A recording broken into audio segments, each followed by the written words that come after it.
बहुत बहुत बड़ी फील्ड है शीट मेटल की। जो आपने देखा है इलेक्ट्रिकल अप्लायंसेज होते हैं, fridge, cooler, AC, microwave, washing machine, अलमारी, उसकी जो बॉडी होती है सारी शीट मेटल से बनी होती है।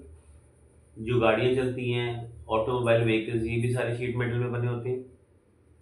जिन बर्तनों में हम खाना खाते हैं वो भी शीट मेटल में बने होते हैं। तो शीट मेटल अपने आप में एक बहुत बड़ी इंडस्ट्री है। शीट मेटल में काम करने का तरीका थोड़ा सा अलग है। इसके अंदर में इसकी डिज़ाइनिंग अलग होती है, प्रोसेसिंग अलग होती है और मैन्युफैक्चरिंग भी अलग होती है। मतलब इसमें ऐसा नहीं है कि आपने एक शीट जिसकी लंबाई 10 mm थी, उसको दोनों तरफ से 2-2 mm का बेंड कर दिया तो बीच में 6 निकल कर आ जाएगी। ऐसा नहीं होता। ठीक है।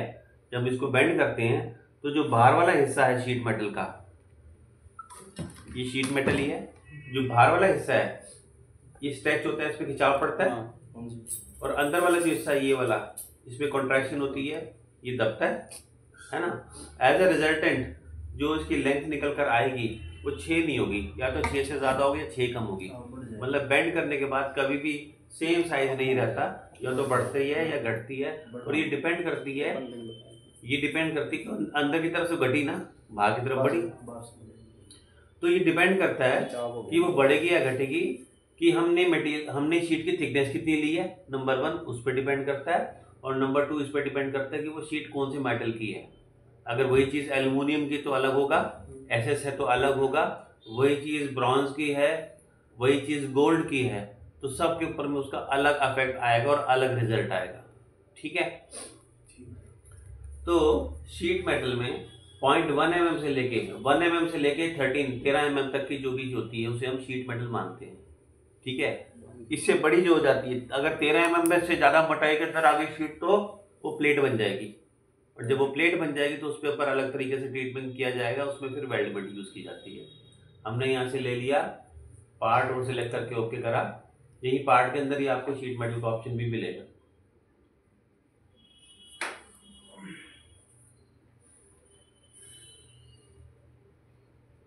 ये देखिए यहाँ से शीट मेटल का ऑप्शन हमारे पास आ गया।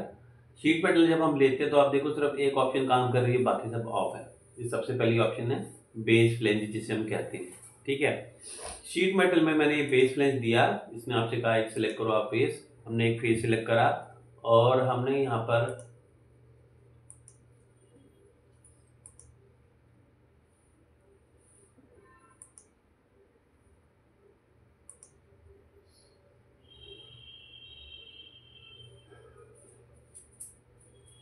देखिए ये मैंने बनाया, सिंगल लाइन स्केच बनाया।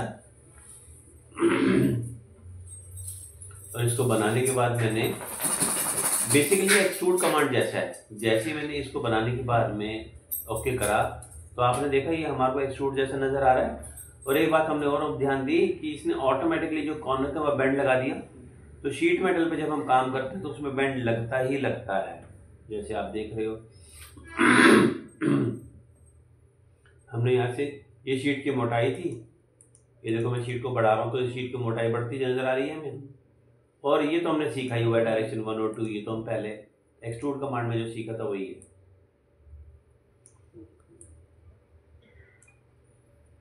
ये देखो मैंने थिकनेस को कम कर दिया, 2 mm का कर दिया, 1 mm, 1.5 mm, 1 mm कर दिया। देखा आपने? ठीक है। इसको लेके मैंने ओके कर दिया, बन गया शीट मेटल प्रोडक्ट। ये प्रोडक्ट जो आप देख रहे हो ये इसी की ड्राइंग है। इसका साइड व्यू देखो तो यही था ना। इसको अगर हम फ्लैटन कर दें तो ये क्या है कि इसको बनाने के लिए मुझे पहले तो एक फ्लैट शीट ही मिलेगी ना। उस फ्लैट शीट के ऊपर में हम इस पे बैंड देंगे, किस किस जगह से हमने बैंड लगाना है, कितने रेडियस पे लगाना है, ये सारी कैलकुलेशन पहले की जाती है। ठीक है। तो आपने देखा कि हम बेस फ्लेंज का यूज करके हम इस तरह से बना सकते हैं। और अगर आप एक सिंगल लाइन प्रोफाइल बनाओगे तो वो अपने आप ये शेप ले लेगा, राउंड अपने आप कॉर्नर्स पे लग जाएगा।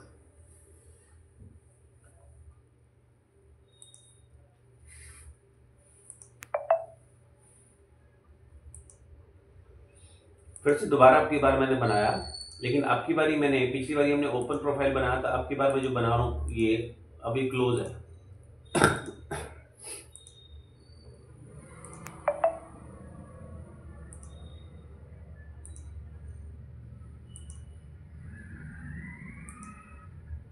अब की बार आप देखो जो मैंने बनाया ये क्लोज था, पिछली बार ये ओपन था, फर्क है दोनों में।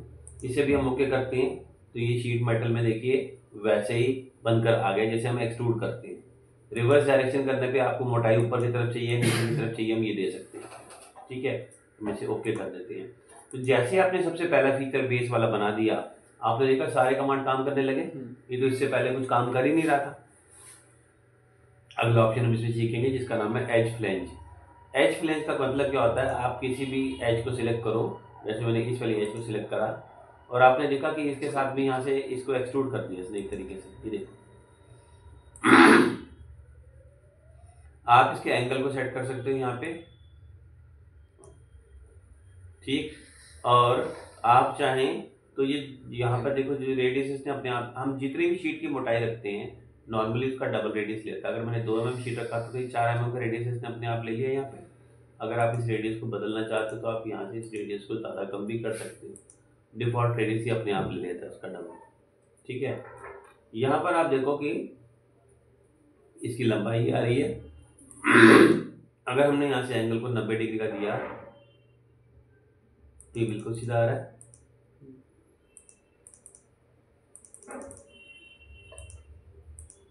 ये देखिए यहाँ पर क्या है, ये देखो इसकी हाइट है। जो हमने हाइट ली ना, मान लो अभी हमने 54 की हाइट ली है, ये 54 की जो हाइट ली ये कहाँ से कहाँ तक है वही आपको बताना है। अगर आप इसको आउटर वर्चुअल शार्प ले रहे हो तो ये क्या है, पूरा बाहर से लेके बाहर तक लेके चलेगा। अगर आप इसको लेके चलते हैं इनर वर्चुअल शार्प, तो जितना हिस्सा सीधा सीधा इसमें स्ट्रेट उतने को 55 मान के चलेगा।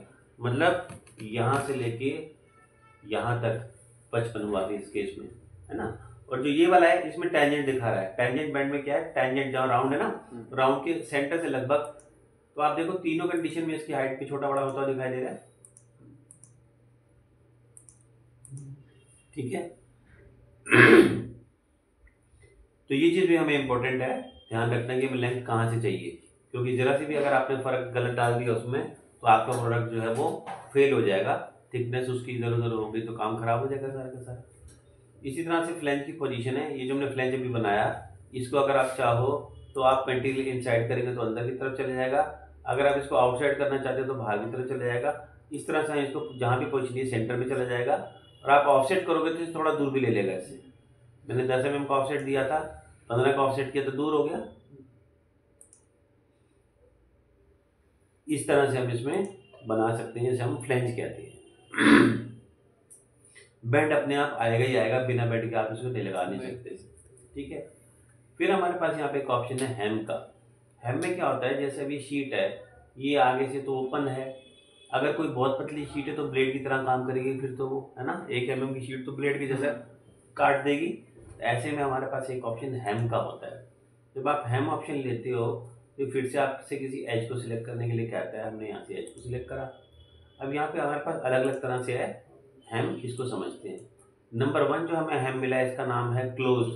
क्लोज में क्या होता है, जिस तरह से हम एक हथौड़ी लेके हैमरिंग करके उसको चपटा कर देते हैं कैसे, ताकि इसकी एज गोल हो जाएगी तो फिर ये कोई नुकसान नहीं कर पाएगा, उस तरीके से यहाँ पे हेम करने पे हम जब लेते हैं ऑप्शन क्लोज का तो ये इसको आगे से बंद कर देता है, चपटा कर देता है। इसको आगे हमें कितना लंबाई रखनी है नहीं रखनी तो हम यहाँ से डिसाइड कर सकते हैं। ठीक है, दूसरी बात यहाँ पर हमें दिया गया ओपन। ओपन में आपको ऐसे ऐसे देता है गोलाई में, इसके अंदर एक तो लेंथ होती है और एक रेडियस होता है। ये देखो मैं जब लेंथ को बढ़ाऊँ तो ऐसे, आपने देखा होगा जो बच्चों की स्कूल बेल्ट होती है उसका बक्कल कुछ इस तरीके से होता है ना, एक तरफ से जिसमें वो एक तरफ में तो रिंग होता है और एक तरफ में बक्कल होता है, वो फंस जाता है उसमें। ये आप दिखा लो कि वही वाली साइड है जिसके ऊपर में हमारा बक्कल है, रिंग दूसरी साइड से होती है। टीयर ड्रॉप, अब आप टीयर ड्रॉप देखो तो जिसपे रिंग फंसा होता है उसको आगे से ऐसे फंसाया गोल किया होता है, वो टीयर ड्रॉप वाला हो गया। और एक ऑप्शन यहाँ पे रोलिंग का देख रहे हो आप, रोलिंग में क्या होता है ये पूरा का पूरा गोल हो जाता है, ये देखो ऐसे करके ऐसे। ठीक है, अब जैसे दरवाजे का कब्जा होता है उसके अंदर में क्या है, रोलिंग की हुई है, उनके बीच में पिन डाल देते हैं और वो आपस में फिक्स हो जाती है। तो ये रोलिंग वाला एक्शन था, इसे हम हेम कहते हैं। हम इसको जिस मर्जी तरीके से लगाना चाहें हम इसको लगा सकते हैं और ओके कर सकते हैं। ये देखिए मैंने इसको ओके कर दिया, ये हेम बनकर आ गया। आप इसको जब भी फ्लैटनिंग पे क्लिक करोगे तो ये फ्लैट करके आपको दिखाएगा ये शीट है। और आपको वो सब तो मैं सिखा ही चुका हूँ कि हमें किसी भी चीज़ की लंबाई, चौड़ाई, हाइट, सरफेस एरिया निकालना है, वो सब तो मैंने आपको बताया ही था, है ना। तो हम जानना चाहते हो तो देखो डायरेक्ट निकल कर आ गया। कोई भी चीज़ की इंफॉर्मेशन हम लोग तो वो ले सकते हैं। और इसको फिर वापस अगर हम पहले जैसा करना चाहते हो दोबारा फ्लैटर में क्लिक करो, वापस ये पहले जैसे ही हो जाएगा। नेक्स्ट हम इसमें करेंगे स्केच बेंड। स्केच बेंड का मतलब होता है कि हम इसमें बेंडिंग देना चाहते हैं किसी एक पर्टिकुलर पॉइंट पे, जैसे यहाँ दिखाई दे रहा है। स्केच बेंड जब आपने दिया तो ये आपसे कहेगा किसी फेस को सिलेक्ट करो, हमने कर दिया फेस को सिलेक्ट। और फिर ये आपसे कहेगा कि एक लाइन लगाओ। ये जो लाइन आप लगाओगे इस बात का ध्यान रहे कि ये इस फेस को दो हिस्सों में बांटती हो। जैसे मैंने यहाँ पे भी लिया और यहाँ पे भी, जो दो हिस्सों में बट गया ना ये वाला फेस। इसके बाद हमने एग्जिट कर दिया। इसने आपसे पूछा फिक्स फेस बताओ, फिक्स किसको रखना चाहते हो। हमने कहा फिक्स तो हम इसे रखना चाहते हैं। और 90 डिग्री का बैंड आपने देखे ओके करा तो वहां से देखो बैंड लग गया, घूम गया जैसे ऐसे 90 डिग्री पे।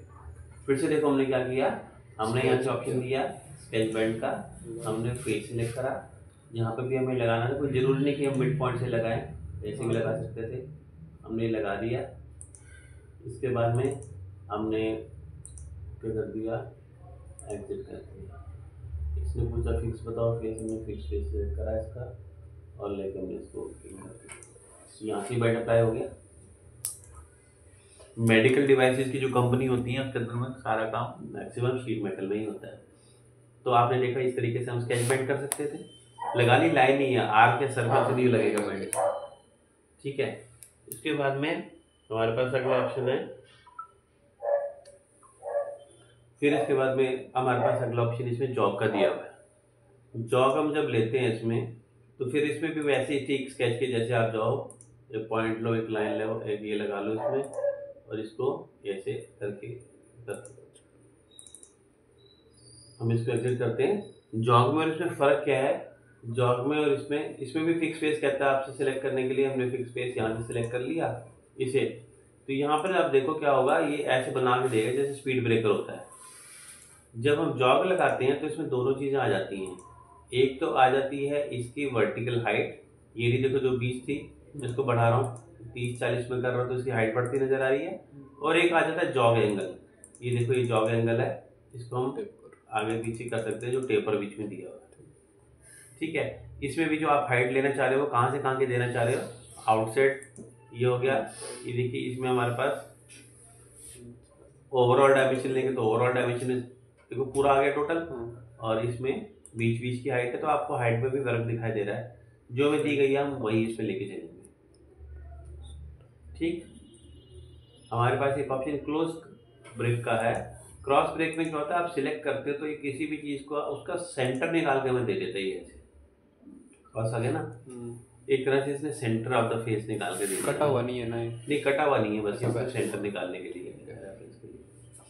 फिलेट चैम्फर जैसे आपने सीखा था यहाँ भी होता है। जैसे मैंने आपको पहले वाला मॉडल बना के दिखाया था, याद होगा आपको ये वाला मॉडल, ये वाला भी हमने जो बनाया था स्टैंड। अगर हम बात करें तो इसके अंदर हमारे पास फिलेट है। तो मैंने यहाँ से जो है ये फिलेट कमांड का नाम इसके अंदर में है कॉर्नर ब्रेक। देखो ब्रेक कॉर्नर, कॉर्नर ट्रिम, ये लिया। आपने फिलेट लगाना था तो फिलेट सेलेक्ट कर लो, कौन कौन सी एज पे लगाना था। हमने कहा एक तो ये लगाना है, एक इस पे लगाना था, और एक 3 और एक 4। फिलेट का रेडियस बढ़ाना है, बढ़ा दिया, ओके कर दिया।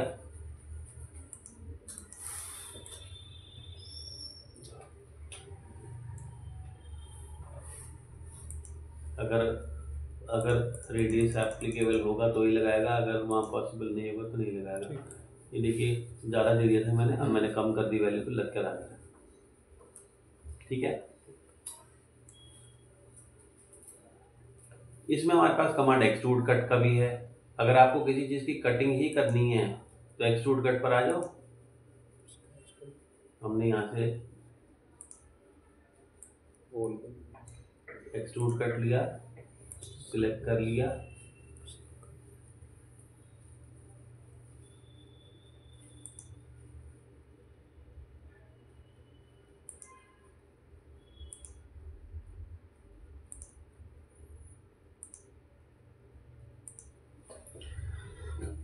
देखते टेक्स्ट पे काम करता है नहीं करता।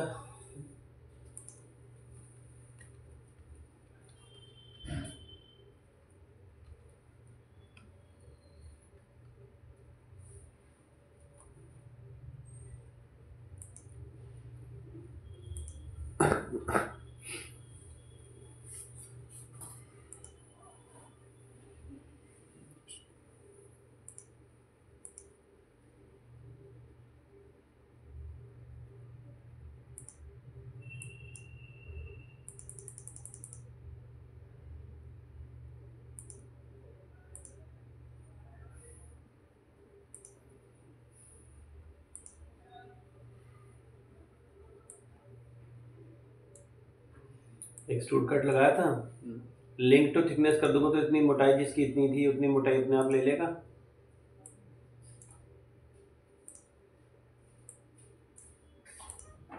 आ गई कटआउट निकाल के। देखा आपने, एक्सट्रूड कट से हम कोई भी शेप बना सकते हैं, ज्योमेट्रिक फिगर भी बना सकते थे।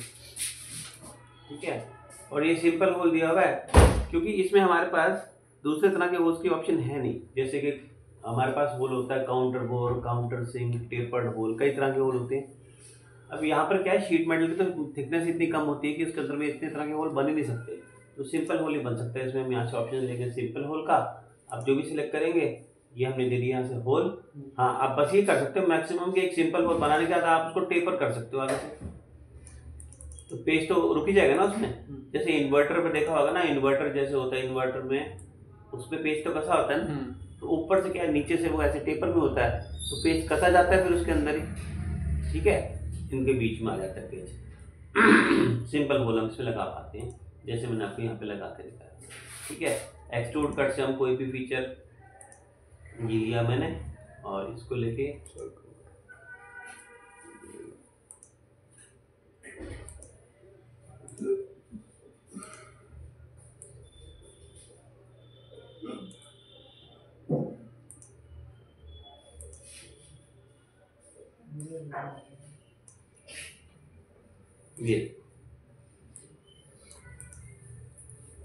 ये बिल्कुल प्रॉपर यही वाली शेप बनकर आ गई।